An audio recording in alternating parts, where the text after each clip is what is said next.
اب انہی پانچوں ٹولز کی کچھ ایڈوانس ٹیکنیکس کو ڈسکس کرتے ہیں. پہلے میں ان تمام ٹولز کو ریموو کر دیتا ہوں. تمام آبجیکٹس کو ریموو کرنے کے لیے جسٹ آبجیکٹ پہ کلک کریں, ڈیلیٹ کا بٹن پریس کریں اور انوانٹیڈ آبجیکٹس جو ہے وہ ریموو کر دیں. ناؤ سب سے پہلے ہم لوگ اسکوائر ڈرا کرتے ہیں اگین, اور اس اسکوائر کے اندر میں اس کے زوم سائز کو بڑا کرتا ہوں تاکہ میں بہتر طور پہ اس کو دیکھ سکوں اور اس پہ کام کر سکوں. تو میں نے اس کے لیے یہاں سے زوم سائز, زوم کا ٹول لیا اور اپنے آبجیکٹ کی رینج بنا لی ایگزیکٹلی. تو میرا آبجیکٹ کلیئر طریقے سے مجھے نظر آ رہا ہے. اب بات مجھے یہ کرنی ہے کہ آبجیکٹ کے جو کارنرز ہیں وہ بالکل شارپ ہیں اور اسٹریٹ ہیں, اس لیے یہ اسکوائر لگ رہے ہیں, لیکن میں چاہ رہا ہوں کہ اس کے جو کارنرز ہوں وہ تھوڑے سے راؤنڈ ہو جائیں. تو اس کو راؤنڈ کرنے کے لیے ہمارے پاس پراپرٹی ہے یہاں پر. یہ آبجیکٹ لائک یہ اسکوائر بنا ہوا ہے, یہ اسکوائر کا ہمارا لیفٹ ریکٹینگل کارنر ہے لائک دس, یہ ہمارا رائٹ ریکٹینگل کارنر ہے لائک دس, اسی طرح سے یہ باٹم لیفٹ ہے اور یہ باٹم رائٹ حصہ ہے. ٹھیک ہے, اس طرح سے. اب مجھے اس کے کارنرز چینج کرنے ہیں, تو میں یہاں سے آپ دیکھیں اس کے کارنرز کو جیسے ہی ایرو کو موو کر رہا ہوں اس کے کارنرز جو ہے وہ چینج ہو رہے ہیں. اگر میں اس کو کم کر رہا ہوں تو اس کے کارنرز جو ہے وہ ریڈیوز ہو رہے ہیں. جو راؤنڈ شیپس بن رہا تھا وہ اب نارمل ہو رہا ہے. زیرو جو ہے وہ ختم کر دے گا اور آپ جتنا بڑھانا چاہیں اتنا بڑھا سکتے ہیں. آپ یہاں پر ڈائریکٹ نمبر بھی لکھ سکتے ہیں. فار ایگزامپل میں 50 نمبر ایڈ کرتا ہوں. آپ دیکھیں چاروں کارنرز جو ہے وہ اس کے راؤنڈ ہو گئے اور ایٹ لیسٹ 50 پکسلز تک جو ہے وہ یہ راؤنڈ شیپ سے مجھے نظر آ رہے ہیں. لیکن ایک چیز کو غور کرنے سے یہ اندازہ ہو رہا ہے کہ جو بھی کام ہم ایک پراپرٹی کے اوپر کر رہے ہیں وہ چاروں کے اوپر افیکٹ کر رہی ہے. ٹھیک ہے, میں صرف اس کارنر کو یہاں سے ٹرن کرنا چاہتا ہوں, اس لیے میں نے یہاں 50% اس کو راؤنڈ کرنے کی کوشش کی. تو الٹیمیٹلی یہ چاروں کے اوپر افیکٹس آ گیا. میں ایسا نہیں چاہ رہا تھا. تو اگر آپ یہ چاہتے ہیں کہ کسی بھی ایک کارنر کو آپ اپنی مرضی سے چینج کریں تو اس کی ایک پراپرٹی ہم جو ہے وہ کلوز کرتے ہیں, راؤنڈ کارنر ٹوگیدر. اس پہ جسٹ ایک کلک کرتے ہیں.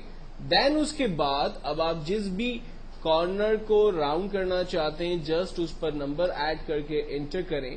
اب آپ دیکھیں صرف اسی کے اوپر افیکٹ آ رہا ہے, باقی تمام جو اس کے کارنرز ہیں وہ ایگزیکٹلی سیم ہے. سملرلی میں دوسرے کارنر کی طرف جا رہا ہوں, اس کو بھی 50% میں نے راؤنڈ کیا. یہ دیکھیں صرف 50% راؤنڈ ہے.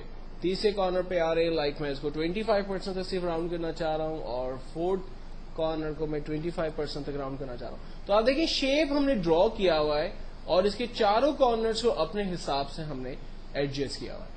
اور اگر میں چاہ رہا ہوں ٹوگیدر ایک ساتھ تمام کے کارنر زیرو ہو جائیں تو میں نے ایک پہ زیرو ڈال کر انٹر کیا, تمام کے کارنرز آپ دیکھیں ایک ساتھ زیرو ہو گئے.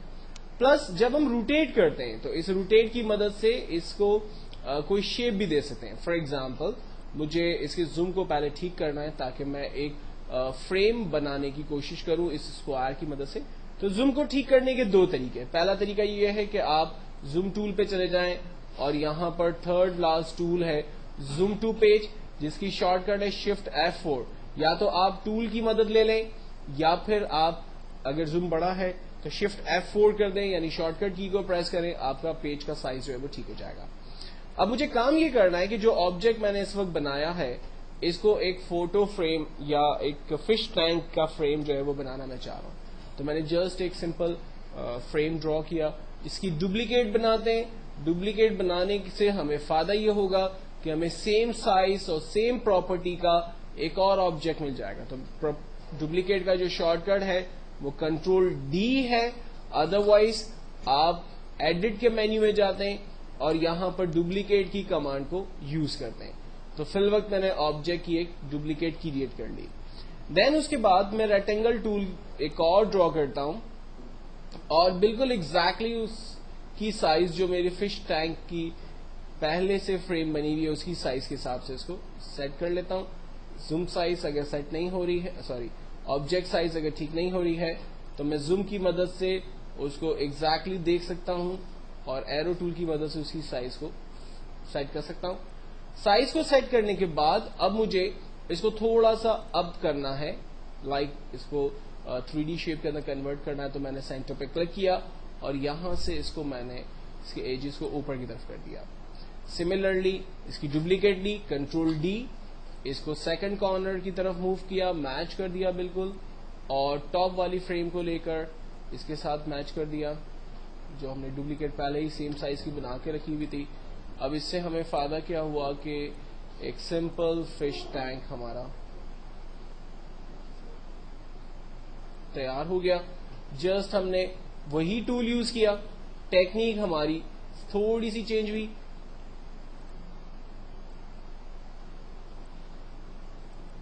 کیسے ہمیں یوز کرنا ہے، کہاں ہمیں یوز کرنا ہے، یہ آئیڈیا ہم نے تھوڑا سا لگایا، آبجیکٹ ہمارا تیار ہو گیا.